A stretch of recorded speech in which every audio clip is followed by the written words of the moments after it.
Saya berterima kasih atas undangan dan kesempatan yang diberikan kepada saya untuk menceritakan sekelumit kisah tentang apa yang pernah saya lakukan pada saat-saat yang sangat mencekam di medium Mei 1998. Bagi orang-orang yang sudah dewasa saat itu dan tinggal di Jakarta, peristiwa ini sulit dilupakan karena hari-hari 3 hari itu sangat mencekam. Semua orang mengurung diri di dalam rumah karena takut keluar. Penjarahan, pembunuhan, perampokan, pengrusakan, dan perkosaan terjadi serempak di mana-mana, di beberapa kota besar, baik di Pulau Jawa maupun di luar Pulau Jawa. Sebagai dokter yang pernah menangani beberapa kasus yang ada hubungannya dengan pelecehan seksual, saya tahu benar bahwa kejadian ini betul terjadi. Saya saksinya, saya masih hidup. Banyak orang bertanya, mana mungkin perkosaan dilakukan di hadapan orang ramai? Bagaimana itu bisa terjadi? Saya tidak berbicara pornografi, tapi itu mengacu pada kenyataan bahwa orang-orang ini adalah orang-orang yang terlatih. Orang-orang ini adalah orang-orang yang ditugaskan untuk mendatangkan ketakutan bagi rakyatnya sendiri. Dan etnis tertentu itulah yang dijadikan sebagai kambing hitamnya, karena mereka adalah minoritas yang tidak punya akses ke kekuasaan, mereka tidak punya akses ke bidang politik, dan gampang sekali menyulut kebencian dengan alasan kesenjangan ekonomi yang dialamatkan kepada etnis Tionghoa ini. Saya teringat akan kasus seorang ibu muda yang mengalami gangguan jiwa, dan saya sempat juga menangani pasien yang sengaja menjatuhkan dirinya dari lantai 3 ke bawah dan menderita patah tulang dalam berbagai bentuk dan rontoknya banyak gigi. Dan dari rumah sakit beliau ini dipindahkan sesudah dirawat 2 hari segera ke Singapura. Ada juga beberapa hari sesudah medium Mei, kepada saya dibawa seorang anak gadis belasan tahun usianya yang kakinya bengkak, bernanah, merah, dan ketakutan.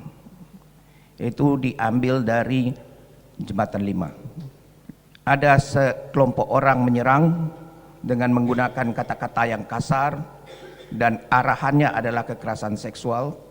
Dan si gadis ini dalam rangka menyelamatkan diri berlari dan menginjak pecahan kaca sehingga kakinya bonyok, infeksi besar, tetap tidak mau keluar dari persembunyiannya sampai ada relawan yang menemukan dia dan membawa ke saya.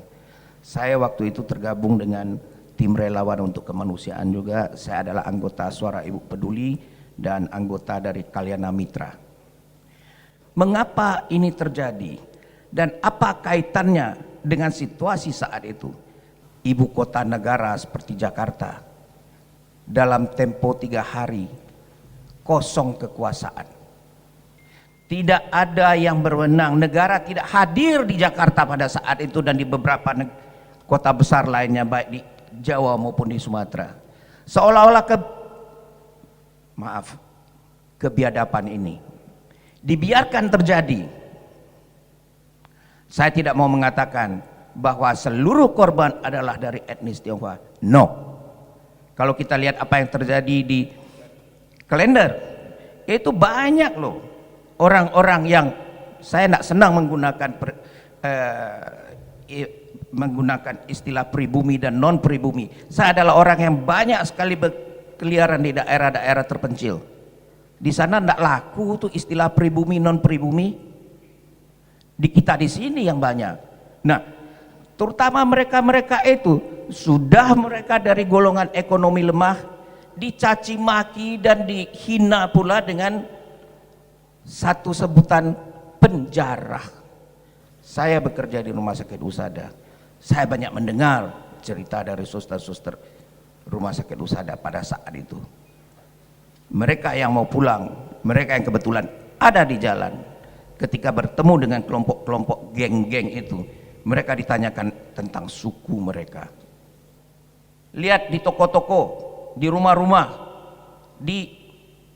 terutama di Gajah Mada dan Hayam Wuruk, tertulis milik pribumi asli. Sudah tertulis milik pribumi asli lagi. Saya pernah diwawancara di TV. Saya pernah ditanyakan oleh wartawannya, dokter, kalau memang dokter pernah melayani, merawat, mengobati salah seorang korban, tunjukkan kepada kami. Itu permintaan yang sangat di luar batas. Saya katakan kepada dia, saya melakukan semua ini karena memang ada yang demikian terjadi, dan saya tidak akan menunjukkan bukti itu kepadamu hanya karena nafsumu ingin mengetahui dan mengenal korban. Bagi saya itu adalah sumpah jabatan seorang dokter untuk merahasiakan identitas pasien saya. Untuk itu saya disumpah dan saya akan merahasiakannya. Tim gabungan pencari fakta sudah mengeluarkan statement bahwa memang ada terjadi. Ini diperdebatkan lagi soal angkanya, soal jumlahnya. Lalu ditambah lagi embel-embelnya. Setiap hari ada terjadi perkosaan di New York, orang kok nak mencak-mencak katanya. Beda dong.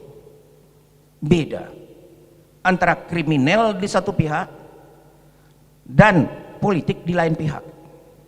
Ada unsur ethnic cleansing atau ethnic cleansing di dalamnya. Ethnic cleansing bukan hanya berarti membunuh orang-orang etnis tertentu, tapi membuat takut, membuat takut, menyebarkan ketakutan terhadap etnis tertentu, sehingga orang-orang dari etnis ini merasa insecure, merasa tidak nyaman untuk tinggal di suatu tempat, lalu eksodus ke tempat yang lainnya. Nah, ini termasuk ethnic cleansing. Banyak orang menuduh saya dengan mengatakan, Dr. Lee aktif sedemikian rupa sehingga melupakan keselamatan dirinya sendiri, karena yang ditolong adalah etnis Tionghoa katanya. No, itu salah. Itu salah. Siapapun yang menjadi korban perkosaan tidak menjadi persoalan apa etnisitasnya, tapi kejahatan kemanusiaan yang dilakukan, itulah yang mau kita perangi. Dan sebagai warga negara Indonesia, saya malu mengakui mempunyai sebuah pemerintahan yang di luar berkoar-koar mengatakan menentang politik apartheid yang terjadi di Afrika Selatan, tapi di dalam negeri sendiri melakukan praktek apartheid terhadap etnis minoritas yang notabene adalah warga negaranya sendiri, yang seharusnya dilindungi.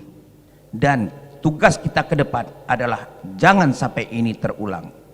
Dan terlebih daripada itu, kita harus ikut dalam proses membangun bangsa dan negara kita. Terima kasih.